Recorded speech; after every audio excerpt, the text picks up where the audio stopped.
big wins translate to a lot of recognition and awards. And so Georgia has a number of players and coaches in line to possibly take home some hardware after the season's completed. Oh, yeah. Well, to start off, the head coach, Kirby Smart's been added to the Paul Bear Bryant Coach of the Year watch list. I think that's tremendous to be in your second season and already being put on those kinds of lists. He's doing a great job avoiding complacency and really motivating this team and coaching the team up along with his entire coaching staff. However, it's Roquan Smith and Lorenzo Carter that are big people to look out for the rest of the season. Both are named to the Buckus Award. They're 2 of the 15 semifinalists. Roquan's the leading tackler for Georgia right now with 34 solo, 61 total tackles. He has 1.5 tackles for a loss. He has a sack on the season, a couple breakups, and about 7 quarterback hurries. He's also had a forced fumble. Back to Lorenzo Carter, he's the number 3 leading tackler for the Bulldogs. He has 14 solo tackles, 30 all total, 5.5 tackles for a loss, 4 sacks, which leads the team, 9 quarterback hurries, 2 forced fumbles, and 3 fumble recoveries.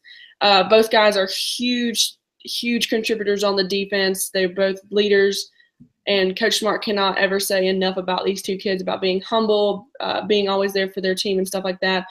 Roquan Smith is also on the Bednarik watch list. I think that's how you Bednarik, excuse me. I'm sorry about that. There you go.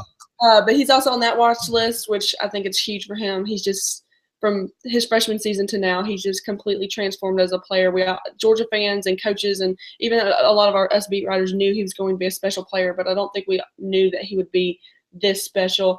Nick Chubb was named a semifinalist to the Maxwell Award list as well. He's got 765 yards on the season, 9 touchdowns, and he averages about 6.4 yards a carry. He's also working on getting to that number 1. Well, he won't ever catch Herschel Walker's rushing record, but he has a very good chance to get the number 2 on the Georgia list and potentially, I think, 3 or 4 on the SEC all time. So Georgia's got quite a few guys to watch out for this postseason for their awards. Very impressive. So a little football history lesson for you, Savannah. You ready for this? Yes. Chuck Bednarik is the last player in the history of the NFL to play on both sides, to be a starting player on both sides of the ball. He was a linebacker, and I think he was an offensive lineman. Oh, that's really cool. The Eagles, and he's in the Pro Football Hall of Fame. That was around 1960 that he did that. So he was the last guy that played all the time, both sides of the ball. Chuck Bednarik. There you go. I even looked up how to pronounce his name and had it written out to pronounce it, and I just well, it's not an easy one.